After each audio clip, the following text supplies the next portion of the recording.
اس میں یاد رکھ لیں کہ اس میں کوئی شک نہیں ہے کہ احرام باندھنے کے لیے انسان پہلے غسل کرے، اور غسل کر کے غسل جسم پہ اگر کوئی خوشبو لگا سکتا ہے تو اس کی اجازت ہے، ابھی آگے روایات آ جاتی ہیں، لیکن احرام کے بعد خوشبو لگانے کی اجازت نہیں ہے۔ احرام باندھنے سے پہلے انسان غسل کرے، اور غسل کر کے اگر کوئی خوشبو وغیرہ لگانا چاہتا ہے، مرد کے لیے، عورت کے لیے خوشبو لگانا جس کی کوئی حمق آتی ہو، جس سے کوئی خوشبو آتی ہو، وہ جائز نہیں ہوتا ہے، تو وہ کوئی خوشبو لگائے اور پھر جو ہے اس میں 2 رکعت پڑھ کے اور پھر احرام باندھا جاتا ہے۔ یہ 2 رکعتیں پڑھنا کوئی ایسا عمل نہیں ہے کہ جس کو اللہ کے نبی صلی اللہ علیہ وسلم نے لازم کیا ہے۔ اگر ہمت ہے، جیسے کہ کوئی انسان باہر گزر رہا ہے اس جگہ سے، تو وہ تو 2 رکعتیں وہاں پہ نہیں پڑھ سکتا ہے، تو یہ کوئی پڑھ سکتا ہے تو پڑھ لے، اگر نہیں پڑھ سکتا ہے تو اسے اجازت ہے، اس لیے کہ حضرت اسماء بنت عمیس رضی اللہ تعالی عنہا جب نبی صلی اللہ علیہ وسلم کے ساتھ گئی تھیں تو ذوالحلیفہ کی جگہ پہ انہیں جو ہے وہ بچے کی ولادت ہوئی، اور حضرت عائشہ رضی اللہ تعالی عنہا جو ہے وہ حیض میں تھیں، اپنے مخصوص ایام میں تھیں، انہیں 2 رکعتیں ادا نہیں کی تھی، وہ وہاں پہ کوئی نماز نہیں پڑھی تھی، اور اس کے بغیر بھی انہوں نے احرام باندھ لیا تھا۔ حضرت اسماء بنت عمیس رضی اللہ تعالیٰ عنہ کی اس حدیث سے، یہ حضرت عائشہ رضی اللہ تعالیٰ عنہ سے یہ بھی ہے کہ اس احرام باندھنے کے لیے صرف وہ نیت درکار ہوتی ہے، غسل کرنا بھی ایک یعنی افضل ہے، اگر کر لیا جائے تو ٹھیک ہے، نہ ہو تو تب بھی احرام ہو جائے گا۔ افضل یہ ہے کہ انسان غسل کر کے اور پھر 2 رکعتیں پڑھ کے پھر جو ہے احرام باندھے، لیکن اگر نہ ہو سکے یہ دونوں عمل تو تب بھی احرام باندھنا جو ہے وہ جائز ہے۔ اللہ کے نبی صلی اللہ علیہ وسلم نے وہاں پہ 2 رکعتیں پڑھی اور پھر احرام باندھا۔ حضرت عبداللہ ابن عمر رضی اللہ تعالیٰ عنہ بھی ایسا ہی کیا کرتے تھے۔ اگلا باب ہے باب الاحلال مستقبل الکعبہ، باب ہے کہ قبلہ رو ہو کر احرام باندھنا۔ حضرت عبداللہ بن عمر رضی اللہ عنہما سے ہے کہ ان کا عمل یہ ہے کہ انہ کان یلبی من ذی الحلیفہ، وہ ذی الحلیفہ سے تلبیہ کہنا شروع کرتے تھے، فاذا بلغ الحرم، جب وہ حرم میں آ جاتے تو امسکا، اپنا تلبیہ لبیک کہنا جو ہے وہ بند کر دیتے، حتی اذا جاء ذا طوا بات فیہا، اور مقام طوا ایک جگہ ہے وہاں آ کے جو ہے وہ رات گزارتے تھے، فاذا صلی غدات، پھر صبح کی نماز جو ہے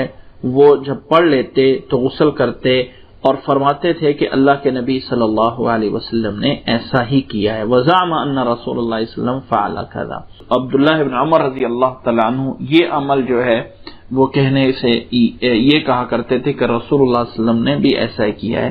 اس روایت کے بعض الفاظ میں ایسے الفاظ موجود ہیں کہ حضرت عبداللہ بن عمر رضی اللہ تعالیٰ عنہ جو ہے احرام باندھتے اور وہ جو ہے حرم کی طرف احرام قبلہ رو ہو کر جو ہے احرام باندھنے کی کوشش کرتے۔ حضرت عبداللہ بن عمر رضی اللہ تعالیٰ عنہ کی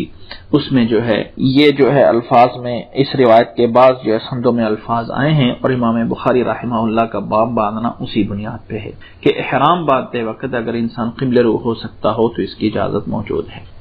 امام بخاری رحمہ اللہ نے باب قائم کیا ہے کہ باب من احل فی زمن النبی صلی اللہ علیہ وسلم، نبی صلی اللہ علیہ وسلم کے زمانے میں اس طرح کہ کا احلالہ صلی اللہ علیہ وسلم، جس طرح کہ اللہ کے نبی صلی اللہ علیہ وسلم نے احرام باندھا ہے اسی طرح جو ہے نبی صلی اللہ علیہ وسلم کی طرح احرام باندھنا، یعنی وہی ارادہ کر کے۔ عن ابی موسیٰ رضی اللہ عنہ، حضرت ابو موسیٰ اشعری رضی اللہ تعالی عنہ سے روایت ہے، فرماتے ہیں کہ بعثنی النبی صلی اللہ علیہ وسلم الی قوم بالیمن، نبی صلی اللہ علیہ وسلم نے مجھے ایک قوم کی طرف یمن میں بھیجا تھا، فجئتہ وہو بالبطحاء، میں اللہ کے نبی صلی اللہ علیہ وسلم کے پاس پہنچا اس حالت میں کہ جب آپ صلی اللہ علیہ وسلم بطحا مقام پہ پہنچ چکے تھے، مدینہ سے مکہ کی طرف حج کے سفر کے دوران جب بطحا مقام پہ پہنچے تھے تو اس وقت میں یمن سے اللہ کے نبی صلی اللہ علیہ وسلم کے پاس پہنچا، تو آپ صلی اللہ علیہ وسلم بطحا کے مقام پہ تھے، میں بھی احرام باندھ کے آیا تھا، چونکہ پیچھے ہی احرام جہاں سے داخل ہونا ہوتا ہے میقات میں یمن کی طرف سے، تو وہاں احرام بند کیا آیا تھا،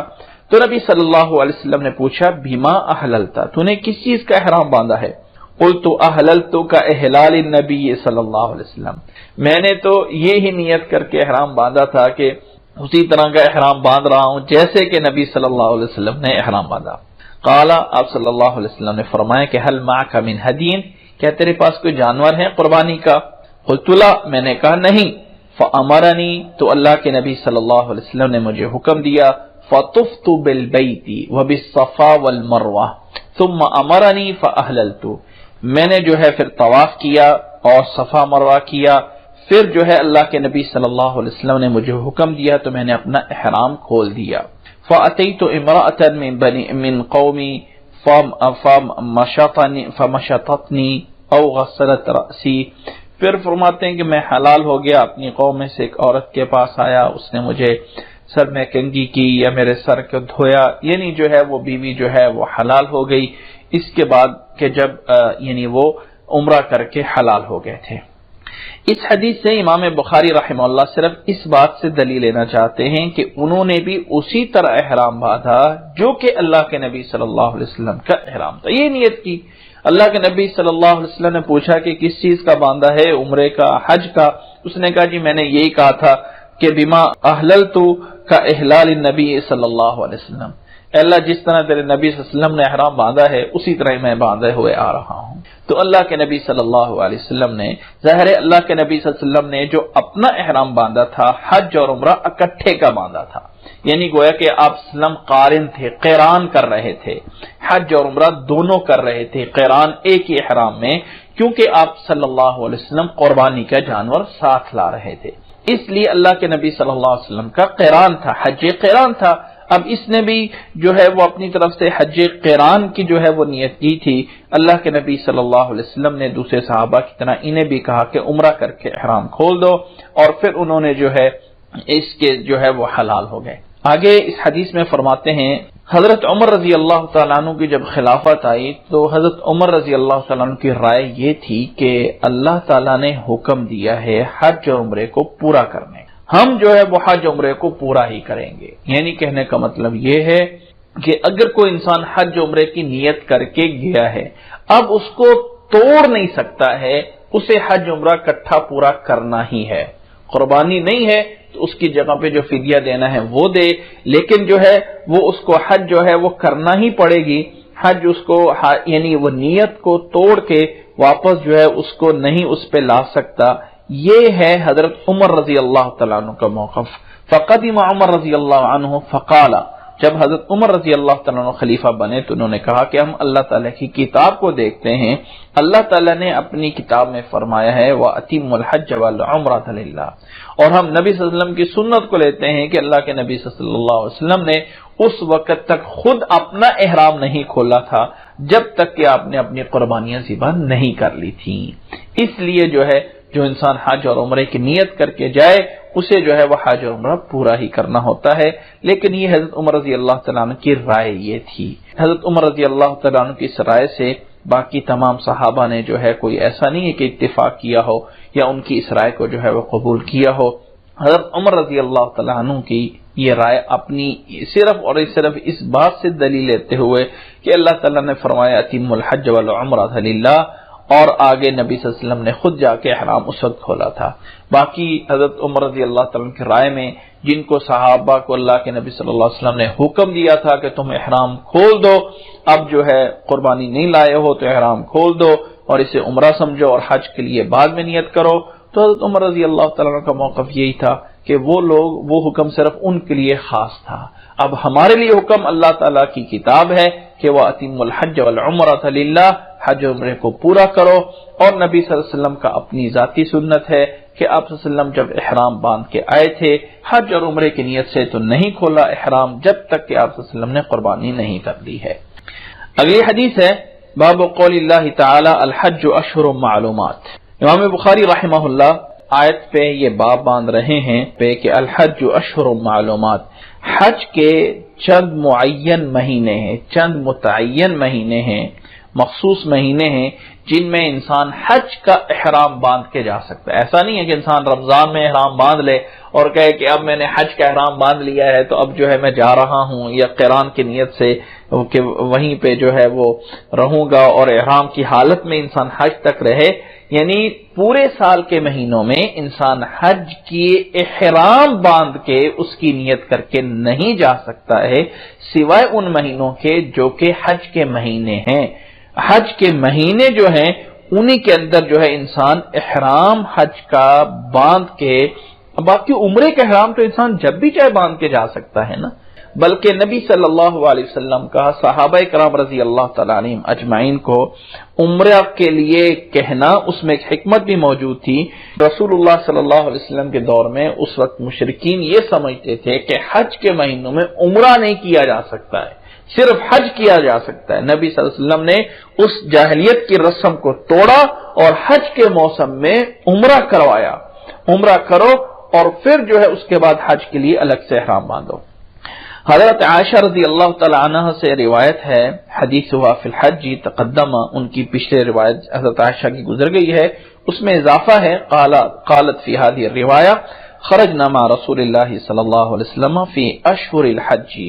ولیالی الحج، ہم نبی صلی اللہ علیہ وسلم کے ساتھ جو ہے وہ اشہر الحج، حج کے جو مہینے ہیں اس میں جو ہے نکلے، اور حج کے مہینوں کی راتیں جو کہ شوال، ذی القعدہ اور ذی الحجہ، یہ 3 مہینے ہیں جو کہ حج کے مہینے کہلاتے ہیں، اس بنیاد پہ کہ کوئی انسان شوال کے مہینے میں بھی حج کا احرام باندھ کے جا سکتا ہے۔ حج کرنا اسی میں ذی الحجہ کے مہینے میں ہی، لیکن احرام کتنی دیر پہلے باندھا جا سکتا ہے اس کی ایک حد بندی ہے، شوال، ذی القعدہ اور ذی الحجہ۔ اس لیے کہ ایسا ہے نا کہ کوئی انسان احرام باندھے اور وہ حج عمرہ کٹھے کا احرام باندھ لے تو اس کے لیے ایک حد ہے، ایسا نہیں ہے کہ انسان رمضان میں ہی حج کے احرام باندھ لے۔ یہ ہے کہ ہم اشہر الحرم یعنی اشہر الحج جو ہیں وہ یہ 3 مہینے ہیں، اس مہینے کے اندر احرام باندھا جائے گا۔ قالت صفیہ فرماتی ہیں ما اورانی الا حابستهم قال عقرا حلقا اوما تفتی یوم النحر۔ پھر جو ہے آخری جب اللہ کے نبی صلی اللہ علیہ وسلم واپس جانے لگے ہیں تو ایک طواف، جب واپس جانا ہوتا ہے مکہ سے نکلنا ہوتا ہے تو اس وقت بھی ایک طواف ہوتا ہے، اور اس وقت کا جو طواف ہے اس سے پہلے حضرت صفیہ رضی اللہ تعالی عنہ جو ہیں ان کو مخصوص ایام شروع ہو گئے تھے۔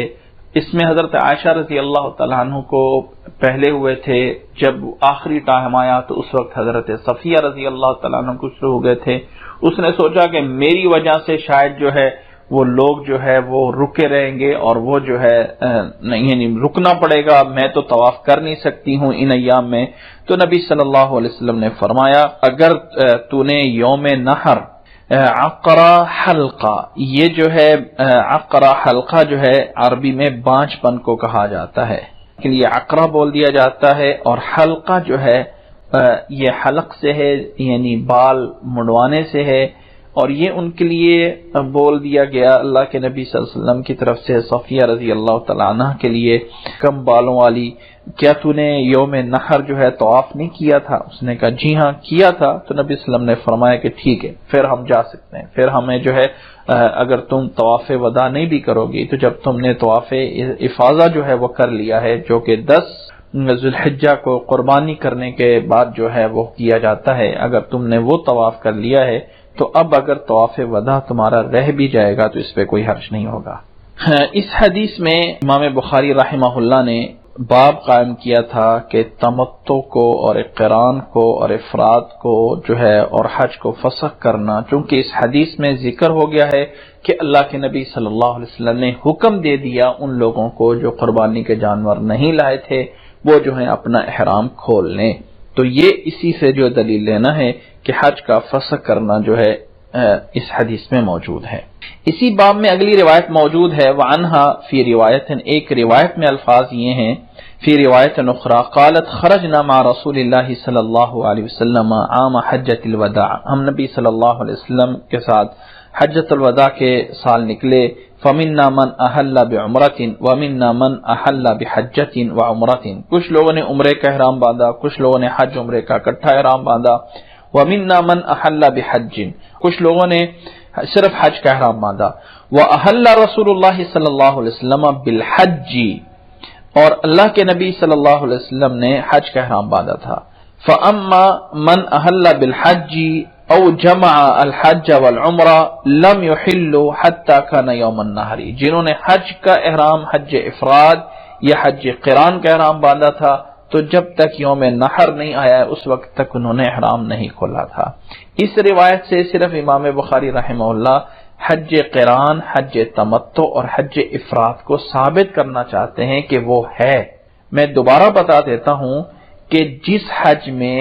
حج اور عمرے کی اکٹھی نیت کی جائے اور شروع سے ہی اسے حج قران کہا جاتا ہے، جس میں صرف حج کی نیت کی جائے اسے حج افراد کہا جاتا ہے، جس میں صرف عمرے کی نیت شروع میں کی جائے اسے جو ہے تمتع کہا جاتا ہے، اور عمرے کی نیت کی جاتی ہے، عمرہ پورا کر کے احرام کھول دیا جاتا ہے، اور پھر حج والے دن یعنی یوم ترویہ 8 ذوالحجہ کو دوبارہ احرام باندھ کے دوبارہ جو ہے وہ حج کی طرف جایا جاتا ہے، تو یہاں پہ حج کی نیت کی جاتی ہے۔ اس طرح کے حج کرنے کو حج تمتع کہا جاتا ہے۔ اسی باب میں تیسری روایت ہے عن ابن عباس رضی اللہ عنہما قال كانوا يرون ان العمرة في اشهر الحج من افجر الفجور في الارض، حضرت عبداللہ ابن عباس رضی اللہ عنہ فرماتے ہیں کہ لوگ یہ خیال کیا کرتے تھے کہ عمرہ کرنا حج کے مہینوں میں زمین پہ سب سے بڑا گناہ ہے، من افجر الفجور فی الارض، زمین میں سب سے بڑا گناہ ہے، ویجعلون المحرم سفرا، اور ایسا بھی ہے کہ یہ جاہلیت والے لوگ جو ہے محرم کے مہینے کو سفر کا مہینہ قرار دے دیتے، سفر کو محرم کا مہینہ یعنی ایک کی جگہ پہ دوسرے والا حرام مہینہ قرار دے دیتے تھے، وَيَقُولُونَ، اور کہا کرتے تھے یہ والے اس وقت کے جاہلیت میں لوگ، دبر وعفل اثر وانسلخ السفر حلت العمرۃ لمن اعتمر، جب جانور کا زخم جو ہے وہ پوری طرح بھر جائے، وعفل اثر اور اس زخم کا نشان بھی مٹ جائے، وانسلخ السفر اور سفر کا مہینہ پورا ہو جائے، تو پھر عمرہ جو ہے حلال ہو جائے گا، لمن اعتمر، اس کے لیے جو عمرہ کرنا چاہتا ہے۔ یعنی حج کے مہینوں میں عمرہ جو ہے ناجائز کر دیتے تھے، اور کہتے تھے کہ حج سے آنے والے جانوروں کے جو زخم ہیں وہ جب بالکل مندمل ہو جائیں گے، نشان مٹ جائیں اور سفر کا مہینہ پورا ہو جائے تو پھر جو ہے تم عمرہ کر سکتے ہو، اور سفر کے مہینے کو کھینچ کے محرم سے پہلے لے کے آ جاتے تھے کہ پہلے والا سفر ہے اور اگلے والا جو ہے وہ محرم ہے۔ قدم النبی صلی اللہ علیہ وسلم واصحابہ صبیحۃ رابعۃ محلین بالحج، نبی صلی اللہ علیہ وسلم کے صحابہ مکہ میں اس حالت میں آئے 4 ذوالحجہ کی صبح کو کہ اس طرح کہ آپ حج کا احرام باندھے ہوئے تھے، فَأَمَرَهُمْ أَن يَجْعَلُوهَا عُمْرَةً، آپ صلی اللہ علیہ وسلم نے صحابہ کو اسے عمرہ کرنے کا حکم دے دیا، فَتَعَاظَمَ ذَلِكَ عِنْدَهُمْ، یہ تھی وہ بات کہ جس کو پورا کرنا بظاہر ان کے لیے بہت بڑا ہو گیا کہ یہ کیسے ہو سکتا ہے کہ ہم یہ عمرہ سمجھ لیں۔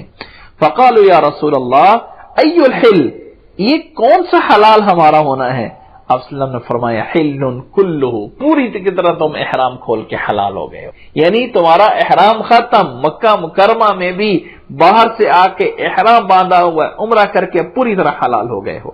وعن حفصہ رضی اللہ عنہا، اسی باب کی اگلی روایت حفصہ رضی اللہ تعالی عنہ سے روایت ہے، زوج النبی صلی اللہ علیہ وسلم انہا قالت یا رسول اللہ ما شأن الناس حلوا بعمرۃ ولم تحلل انت من عمرتک، فرمایا حضرت حفصہ رضی اللہ تعالی عنہ نے کہ اللہ کے نبی صلی اللہ علیہ وسلم نے کیا حال ہے کہ لوگ اپنا عمرہ کر کے حلال ہو گئے ہیں اور آپ اپنا عمرہ کر کے حلال نہیں ہوئے ہیں۔ قال، آپ صلی اللہ علیہ وسلم نے فرمایا انی لبت رأسی وقلدت ہدی فلا احل حتی انحر، میں نے اپنے سر میں جو ہے وہ تلبید کی ہے اور اپنے اونٹنیوں کو قلادہ جو ہے وہ باندھ دیا ہے، تو میں اس وقت تک احرام نہیں کھول سکتا ہوں جب تک کہ انہیں قربان نہ کر لوں۔ عن جابر بن عبد اللہ رضی اللہ عنہما انہ حج مع النبی صلی اللہ علیہ وسلم یوم ساق البدن معه، حضرت جابر ابن عبداللہ رضی اللہ عنہما سے روایت ہے کہ انہوں نے نبی صلی اللہ علیہ وسلم کے ساتھ حج کیا، یوم ساق البدن معه، نبی صلی اللہ علیہ وسلم کے ساتھ قربانی کے جانور لے کے گئے، وقد احلوا بالحج مفردا، اور انہوں نے اکیلے حج ہی کا احرام باندھا تھا، فقال لهم، تو نبی صلی اللہ علیہ وسلم نے انہیں فرمایا تھا، احلوا من احرامکم بطواف البیت وبین السعی والمروہ، اللہ کے نبی صلی اللہ علیہ وسلم نے فرمایا انہیں کہ تم اپنے حرام سے حلال ہو جاؤ بیت اللہ کا طواف اور صفا مروہ کرنے کے بعد، وقصروا، اپنے بالوں کو چھوٹا کر لو۔ انسان نے اکیلا عمرہ کرنا ہو تو بہتر یہ ہوتا ہے کہ انسان بالوں کو چھوٹا بھی کروا سکتا ہے اور بالوں کو جو ہے وہ بالکل صاف بھی کروا سکتا ہے، اور بالوں کو صاف کروانا افضل ہوتا ہے۔ لیکن اگر کوئی انسان حج تمتع کرنے کے لیے گیا ہو تو پہلے انسان عمرہ کر کے بال چھوٹے کروا لے،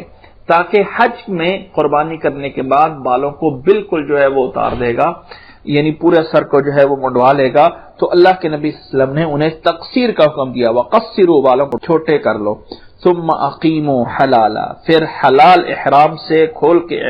حلال ہونے کی حالت میں رہو، حتی اذا کان یوم الترویہ، یہاں تک کہ جب یوم ترویہ آیا، 8 ذو الحجہ کا دن آیا، فَأَحِلُّوا بِالْحَجِّ، اب جو ہے حج کا احرام باندھو، وَجْعَلُوا الَّتِي قَدِمْتُمْ بِهَا مُتْعَةً، اور جس کے ساتھ تم آئے تھے اسے جو ہے وہ تمتع بنا لو۔ فَقَالُوا كَيْفَ نَجْعَلُهَا مُتْعَةً وَقَدْ سَمَّيْنَاهَا الْحَجَّ، ہم اس کو تمتع کیسے رکھ سکتے ہیں، یعنی پیچھے کو عمرہ سمجھ کے درمیان میں یہ فائدہ اٹھانا، اصل میں تمتع کا معنی ہے فائدہ اٹھانا، کہ انسان وہاں پہ درمیان میں احرام کھول کے اپنی مرضی سے آزادی سے رہ لیتا ہے، تو یہ ایک انسان کا فائدہ اٹھانا ہوتا ہے۔ ہم اس کو کس طرح اس کو متع بنا لیں، تمتع بنا لیں، جبکہ ہم نے تو اس کا نام حج رکھ کے رکھا تھا۔ فقال افعلوا ما امرتکم، تو نبی صلی اللہ علیہ وسلم نے فرمایا کہ جو میں تمہیں حکم دے رہا ہوں وہ کرو، افعلوا ما امرتکم، اب نبی صلی اللہ علیہ وسلم کا حکم آ گیا کہ تم اسے جو ہے وہ تمتع بنا لو۔ فلولا انی سقت الہدیہ لفعلت مثل الذی امرتکم، اگر میں نے قربانی کے جانور ساتھ نہ لایا ہوتا تو میں بھی ویسے ہی کرتا جیسے کہ میں تمہیں حکم دے رہا ہوں۔ ولیکن لا یحل منی حرام حتی یبلغ الہدی محلہ، اور میں جو ہوں اپنی طرف سے کسی چیز کو اپنے اوپر حلال نہیں کر سکتا ہوں یہاں تک کہ یہ جانور جو ہیں وہ اپنی جگہ پہ جا کے حلال ہو جائیں، اپنے حلال ہونے کی جگہ پہ جو ہے وہ پہنچ جائیں، یعنی جب تک قربانی نہیں کر لیتا ہوں۔ اگلی روایت ہے خروج النبی صلی اللہ علیہ وسلم علی طریق الشجرہ، حضرت عبداللہ ابن عمر رضی اللہ تعالی عنہ ایسا کیا کرتے تھے کہ کچھ ایسے نبی صلی اللہ علیہ وسلم کے اعمال کی بھی اتارنا چاہتے تھے نقل، جیسے کہ کچھ انسان کے طبعی اعمال ہوتے ہیں، ان کے آثار میں ایسی باتیں بھی نقل ہوئی ہیں کہ ایک سفر میں جاتے ہوئے ایک جگہ پہ اپنے ساتھی کو روکا اور ایک جگہ پہ جو ہے اترے اور کچھ دیر کے لیے بیٹھے اور واپس آ گئے، تو ساتھ میں پوچھا کہ ساتھ والے سے کہتے ہیں کہ تمہیں پتہ ہے میں یہاں کیوں جا کے بیٹھا تھا؟ اس نے کہا نہیں، آپ ظاہر ہے کہ اپنی قضاء حاجت کے لیے جا کے بیٹھے ہیں۔ کہنے لگے نہیں، میں قضاء حاجت کے لیے نہیں جا کے بیٹھا ہوں، میں اللہ کے نبی صلی اللہ علیہ وسلم کے ساتھ یہاں سے گزرا تھا تو اللہ کے نبی صلی اللہ علیہ وسلم یہاں پہ قضاء حاجت کے لیے جا کے بیٹھے تھے، اس لیے میں ویسے وہ چونکہ بیٹھے تھے اس لیے میں آج یہاں آ کے بیٹھ کے تھوڑا ہوں اور چل پڑا ہوں۔ یعنی اس طرح کے اعمال کی بھی نقل کرنے کی کوشش کرتے تھے حضرت عبداللہ ابن عمر رضی اللہ تعالیٰ عنہ۔ اب اس حدیث میں جو بیان فرما رہے ہیں یہ بظاہر اللہ کے نبی صلی اللہ علیہ وسلم کے جانے کا راستہ ہے۔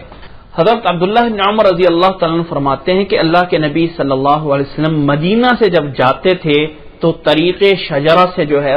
درخت والے راستے سے جو ہے اس سے جو ہے وہ جاتے تھے، اور جب مدینہ میں واپس آتے تھے وَيَدْخُلُ مِن طَرِيقِ الْمُعَرَّسِ، جو معرس راستہ ہے اس سے جو ہے مدینہ میں داخل ہوتے تھے۔ وَأَنَّ رسول اللہ صلی اللہ علیہ وسلم، اور اللہ کے نبی صلی اللہ علیہ وسلم اذا خرج الى مکہ، جب مکہ کی طرف جاتے تھے یعنی مدینہ سے نکل کے مکہ کی طرف، تو یصلی فی مسجد الشجرہ، تو مسجد شجرہ میں جو ہے وہ نماز پڑھتے تھے، وہاں ایک مسجد تھی، اس میں جو ہے وہ نماز پڑھا کرتے تھے۔ وَإِذَا رَجَعَ، اور جب واپس آتے تو اللہ کے نبی صلی اللہ علیہ وسلم ذوالحلیفہ جو ہے وہاں پہ نماز پڑھتے تھے بطن وادی میں۔ وَبَاتَ حَتَّى يُصْبِحَ، اور پھر رات کو وہیں پہ قیام کرتے تھے، رات وہیں سوتے تھے اور صبح جو ہے وہ مدینہ کی طرف آتے تھے۔ یہ صرف اللہ کے نبی صلی اللہ علیہ وسلم کے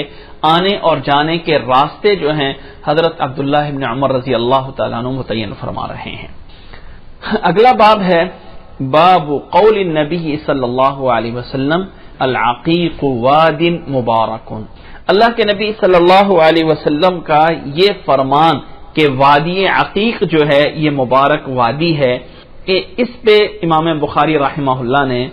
اللہ کے نبی صلی اللہ علیہ وسلم کی حدیث کو نقل کیا ہے۔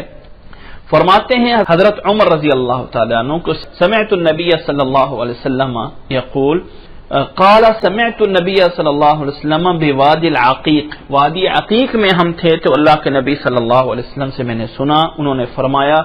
اتانی اللیلۃ آت من ربی، آج رات میرے پاس خواب میں کوئی فرشتہ آیا ہے اور اس نے مجھے کہا ہے صلی فی ھذا الوادی المبارک، اس مبارک وادی میں جو ہے وہ نماز پڑھیے، وقل عمرۃ فی حجۃ، اور یہ نیت کیجئے کہ حج اور عمرہ جو ہے وہ اکٹھے، یعنی حج اور عمرے، حج کے ساتھ عمرے کی بھی نیت جو ہے وہ کیجئے، یہ کر کے جو ہے وہ جائیے۔ وادی عقیق جو ہے یہ مدینہ سے تقریباً 4 میل کی مسافت پہ راستے میں آتی تھی، اللہ کے نبی صلی اللہ علیہ وسلم نے وہاں پہ بھی نماز پڑھی۔ یہ ہے وادی عقیق، اور یہاں پر بھی یعنی رسول اللہ صلی اللہ علیہ وسلم کی نماز پڑھنا یا ان کا جو ہے یعنی اس کو جو ہے حضرت عمر رضی اللہ تعالی نقل کر رہے ہیں۔ اگلی روایت ہے حضرت عبداللہ ابن عمر رضی اللہ تعالی عنہ سے، فرماتے ہیں نبی صلی اللہ علیہ وسلم، وہ بھی نبی صلی اللہ علیہ وسلم سے یہی نقل کرتے ہیں کہ انہ رؤیا وهو معرس بذی الحلیفہ ببطن الوادی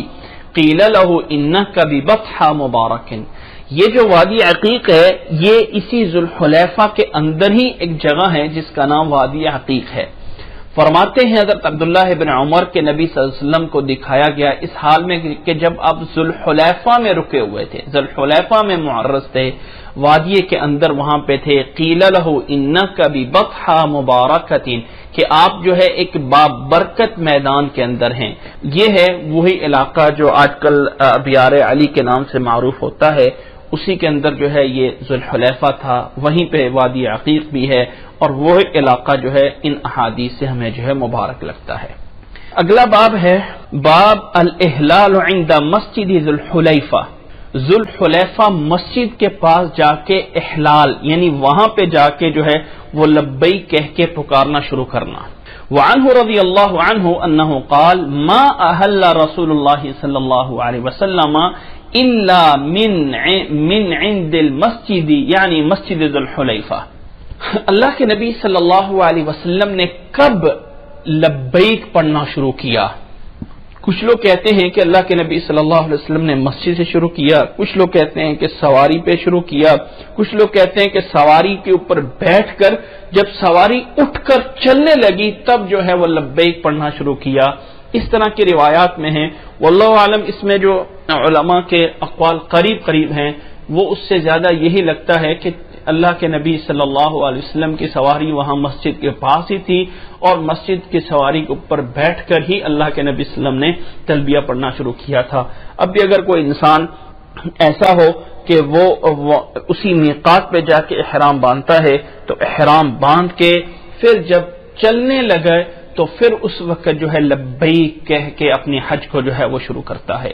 ان میں ایک چیز میں ضمناً بتا دینا چاہتا ہوں، باقی انشاءاللہ تعالی اس کے متعلق مزید جو ہے وہ انشاءاللہ تعالی آئندہ درس میں آ جائے گا۔ حج واحد ایک ایسا عمل ہے جس کی نیت بول کر کے کی جاتی ہے، باقی تمام اعمال کی نیت صرف دل کے ارادے کا نام ہے۔